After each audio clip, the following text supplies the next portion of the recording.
This is Matrix Lord 212, and this is my reaction to Nightmare in Silver. Now, this is going to be a little bit different than my reaction yesterday, only because I decided to give it a second look, as I usually do with the episodes. And sometimes, my attitude changes towards the episode.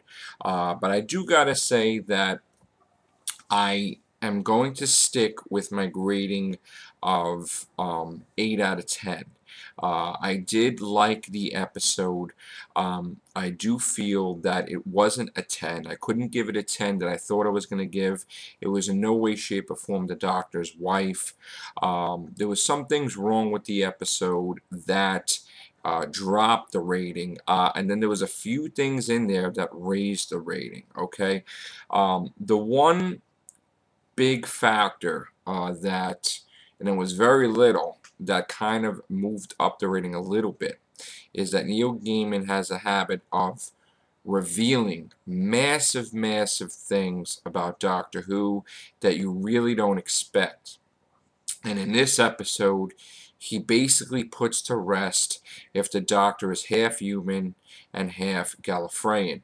And the way he handled it was, the cyber leader that, took control over the Doctor's body was in there and was able to tell that there is no traces of humanity, like the human part of him at all. So he is 100% Gallifreyan Time Lord. Okay, so that was a big, big deal for me. Another thing that I just noticed today is the fact that I don't think that these Cybermen are the original Cybermen.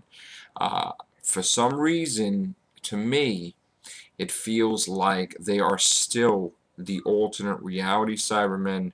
Maybe they, and the fact that, there's also an underlying subplot that's been going on since Series 7, that the Doctor is erasing himself from history. Now, it started with Clara erasing the Doctor from the Daleks, and, this makes no sense where when the Cybermen go to review battles or look at the past history, the one constant factor of the Doctor being absent makes no sense, because how will it compute? And that's, not to be funny, but, they would have to search, or want to search, why they were defeated. Why can't they remember who was the person that defeated them, so they could upgrade? And you can't upgrade if you can't remember your databank. So that part didn't make any sense to me. The fact also that the Cybermen were extinct.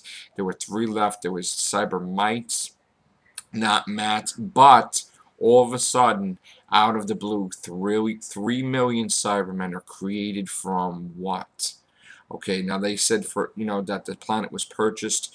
It was basically extinct. There was no parts. There was no anything. And I understand that the military, they were having parts stolen. But to make 3 million Cybermen in, like, 10 minutes is a little bit unrealistic. Also, too, the fact that, when you have an upgrade to something, let's just say like on an iPhone, okay, the way their meaning of upgrade is different from the actual meaning of upgrade. Now, you can't have, let's say, the iPhone go from iPhone 5 to iPhone 82. Okay, this is where it gets really, really stupid. Over the years they have upgraded little bit, little bit, little bit, little bit.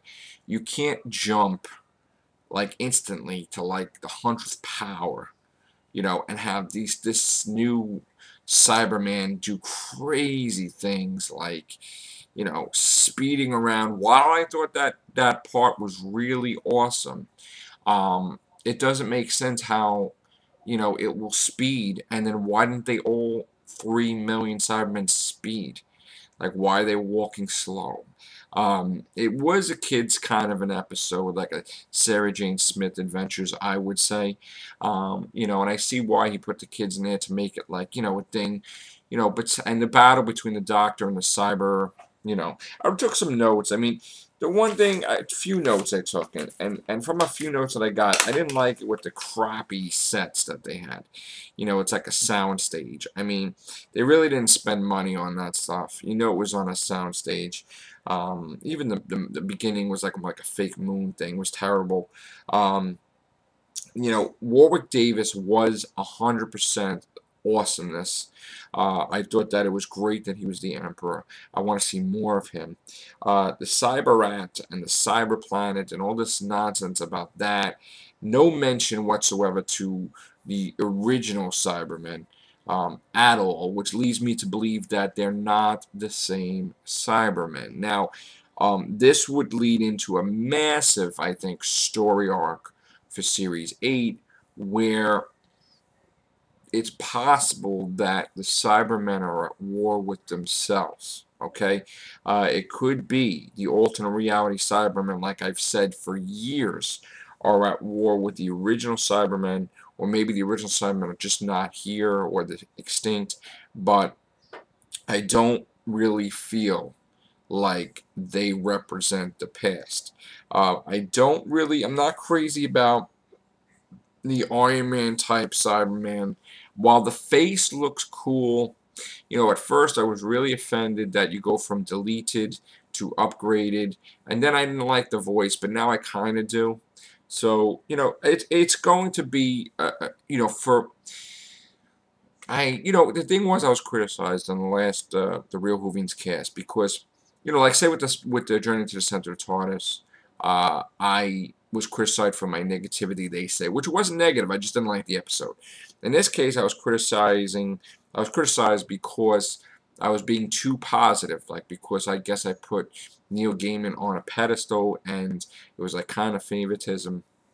I was kind of trying to, lean towards, not like ripping the episode apart because, like, I put him above. Now, I'm going to say that this is not Neil Gaiman's best. Neil Gaiman's worst is still better than some of these writers' best, I gotta say. So I'm not saying it's a terrible episode. It's better than the Cold War, that's for sure. I'm gonna just give it an 8, and I'm gonna leave it at that. I'm not even gonna pick apart it because, to me it wasn't a great Cybermen episode.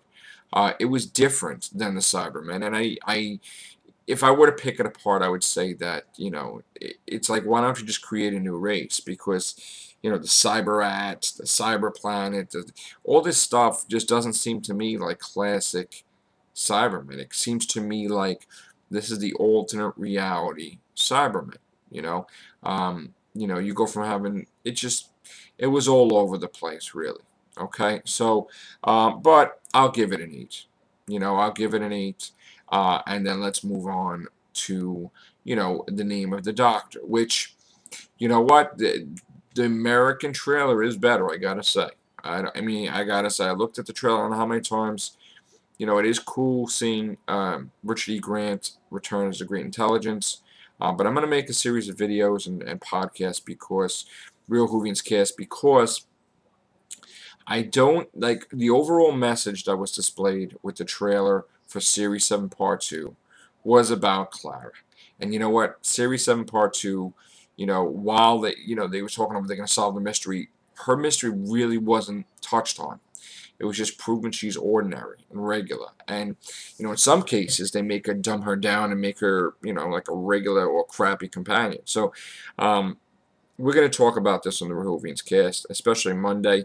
But, have a great weekend, guys. And, like I said, you can't like every episode. And, like I said, I didn't say that this was under average. Okay? I'm not going to say that because it's not. It's definitely not Journey to the Center of the Toilet at all. At all.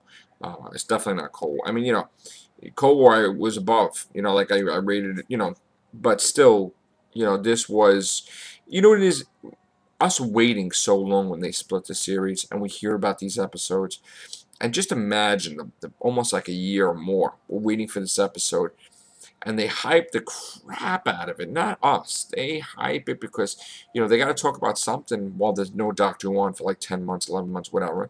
And the thing is, it's just, it doesn't live up to it. And that's why I think you can't have too much time from Who. Like, you can't have like a year without Who, and then the expectations are bigger because people feel, wow, you have way more time on your hands to make better quality episodes, and then you turn out you don't have better quality episodes. You know what I'm saying? So I think the failure of this season was no story arcs. I think the failure of this season was sort of like they had misleading titles, and they promoted something that wasn't really what the season was about. And it was just about Clara traveling with the Doctor. It really wasn't about who is the impossible girl. I mean, it's bad writing when you do that.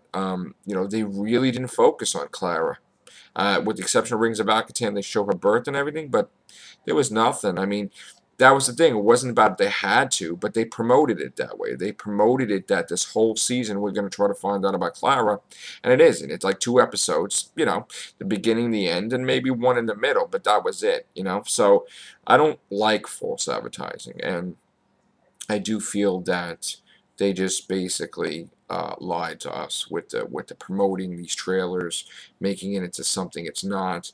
I liked Bells of St. John, but the Bells of St. John was the Taurus Bell, and the title really didn't have anything to do with the episode, but it was a cool title, I must say. In that sense, I'll let that go. But Let's Kill Hitler was a terrible title, so it's a shame. I wish it wasn't even. I wish they could change the title. Sort of like I wish they could erase Love of Monsters, but I'm just talking title-wise. But yeah, now obviously I'm glad that Journey to Center Tortoise never happened. Thank you, writer, for undoing your script. But other than that, that's it, guys. That's my rant for Sunday. Happy Mother's Day to everybody out there. Take care. Bye for now.